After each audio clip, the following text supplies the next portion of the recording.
Hey, what's up? It's Nicole, Budgeting BZ, and this is my journey to breaking free from debt by budgeting, cash stuffing, and practicing frugality. I am a 41-year-old living in the Pacific Northwest, and my house includes my longtime boyfriend, young adult son, and 3 cats.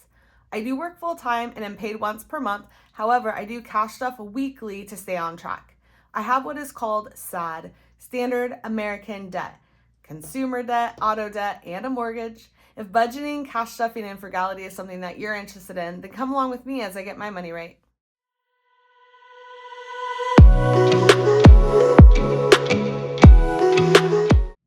Thank you for joining me today as I declare my monies for the month of October. Whether you are new or returning, I want to thank you so much for spending some of your time with me today. One of the best definitions of a budget that I've ever heard is that it's not deprivation, it's a declaration. As soon as I started to believe that, my budget started to work for me. I do have a bill checking account and a non-bill checking account. I have most of my paycheck going into my bill account, unfortunately, to cover all my bills, which includes my mortgage, utilities, subscriptions, insurance, car payments, debt payments, tithing, and on and on and on, right? All those bill payments are handled electronically and mostly on auto pay. So what I'm actually cash stuffing here is what is remaining. I do have 2 current goals I'm working on. First, I am working on reducing my grocery budget by 10% for September, October, and November. I had done this previously for June, July, and August, but decided to go ahead and continue to work on that in order to build the habit before I officially reduce my grocery budget.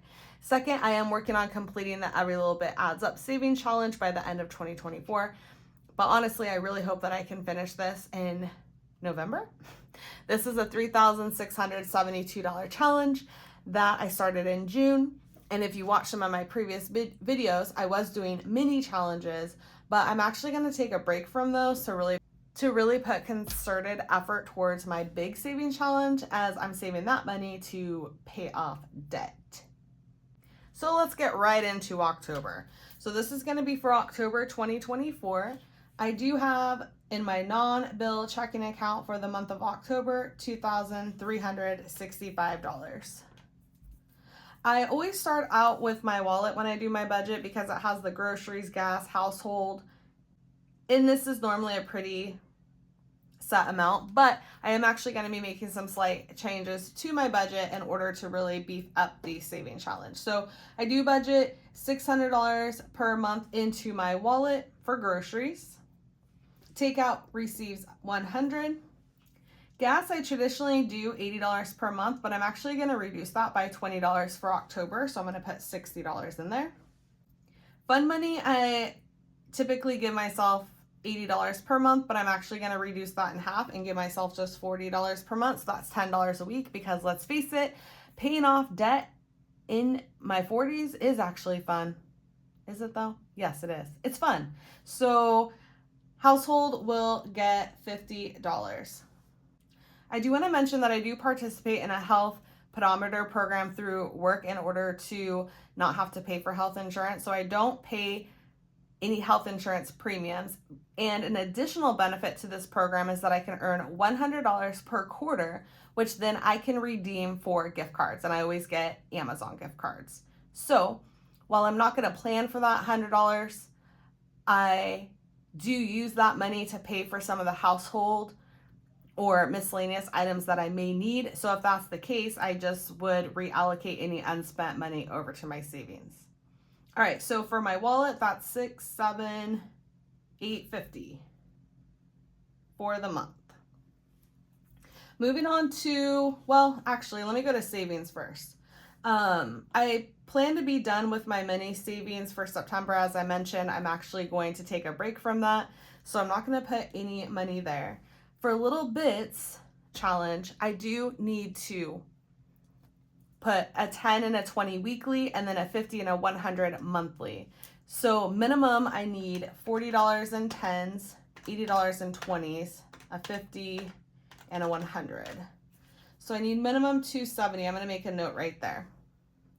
I need to go through some of these other categories. I do need to put money here in order to prevent going into debt. So while I am trying to prioritize my savings to pay off debt, I also need to do the work to make sure that I can afford my lifestyle, right? Because again, this budget is not about deprivation. So emergency savings is getting 0 because I am in debt. I do not actively add money to this envelope. I have $1,000 in my savings account and a placeholder in the envelope representing that amount.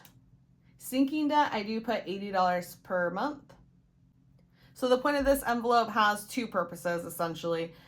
One, it's a place to stack extra cash. So if something does come up where I would normally go into debt for, I can pull from this envelope. And secondly, I hope to actually be able to just roll this money over into my savings challenge. So it has those two purposes. Miscellaneous is a little bit different because I don't plan on rolling that money over to savings. That literally is just an envelope to act as a buffer in case I go over in a category or something unexpectedly comes up. Groceries will get $200. I do budget $800 per month. I put $600 into my wallet and $200 into my grocery envelope as an attempt to not spend that money. That is a strategy in order to reduce my budget. Kitties will be receiving $120. My cats are on a special cat food. Well, one of them needs it, but all of them are now on it, which is $70 per month. I do buy them cat treats, and then obviously I want to be adding money to that envelope in order to be prepared in case something urgent comes up. House yard, I'm going to put $140 in there. That covers my yard service and adds a little extra to start building up some monies in that envelope. I would like to mention that about 2 years ago, I did purchase a home warranty, and that does cover things in my house like washer and dryer going out, electrical, plumbing, things like that. It does have a $75 deductible. So that does give me some peace of mind and why I'm not beefing this up. Well, there's a couple reasons. I'm in debt. I have that warranty. And so, yeah, that's what's going on with my house yard. So let me go and add those numbers up for this first binder. 80, 200, 120, and 140. So that is $540. Moving on to my next envelope. Sand dunes, I'm gonna just put $10 in here today. We are entering in the slower season where we don't have trips planned. However, we do actually have a grand out-of-state trip planned to a national sand dune park in 2025. So I definitely want to still be adding a little bit each month, but given I need to focus efforts other places right now, and this is not a top priority. I mean, trips are not a priority. I would like to do them and participate, but again, low priority for right now. My Christmas is fully funded. I did cash stuff $600 into an envelope, and I already had $200 in my savings account. So I have $800 total for Christmas of 2024, and I'm not adding anything there. I do have a fully funded placeholder in that envelope. Beauty, I'm going to be putting $160 a month in beauty. I have good news to report that I did go ahead and make a decision to change my eyelash schedule to every 3 weeks instead of 2. So this will save me at least one appointment, every other month. I also do like to get pedicures, so this amount will allow me to get my lashes and a pedicure every now and then. Gifts, I'm entering in gift seasons. Sorry, I'm going to go ahead and put $180 in there. I have 5 birthdays beginning October 31st. So my boyfriend, my friend's daughter, my son, my friend, and then my sister-in-law. So that's 5 birthdays right off the bat. I will get paid again before those birthdays come up, but I definitely need to beef up that gifts category because I do like to give gifts.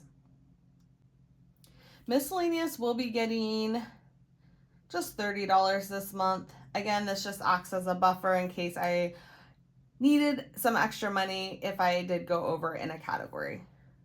All right, my car registration, I'm gonna need at least $61 here. I do have some money already in the envelope and a savings challenge that I'm working on completing. And so that would be $61. I did make a note to myself about that. So yeah, this money will fully fund that envelope. I do need to renew my tags by the end of October. So in this binder, I have 10, 160, 180, 30 and 61. So that's $441. All right, so now I'm gonna go ahead and take the total amount that I have and I'm gonna minus out these categories. So minus 540, minus 441, minus 850 equals $534 that I have left. So what I'm gonna do is take that $4 because I'm done with the 1s and 5s here and I'm not doing mini. So I'm gonna go ahead and add the $4 to gifts.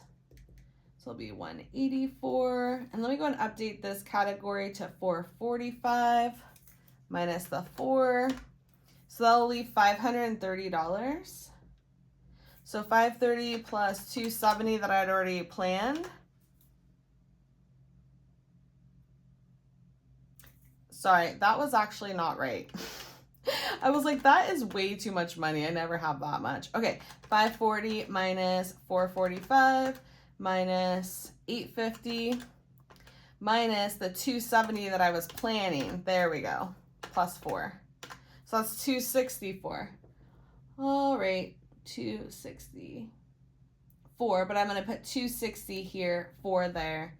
So let me minus the 4. So 260 plus 270, that's 530. Okay. I was like, $800, that's great, but these numbers seem too big to be able to make that an 800. All right, let's do our final calculation to make sure this does equal 0. Again, I'm taking the $2,365 minus out 540, 445, 850 plus 530. Excellent. Got a 0 base budget. I feel like budgeting can be very satisfying, and I hope that you were motivated or inspired to go ahead and take a look at your own budget and see where there may be room for improvement, or be able to say, hey, my budget is on point. The entire purpose of the budget is to declare where you want your money to go instead of wondering where it went. Make that budget work for you so you ultimately reach your financial goals. Saving money is hot, and you know what else is hot? Liking, commenting, and subscribing to come along with me as I get my money right. I hope you all have a great day, and I will see you next time. Take care. Bye.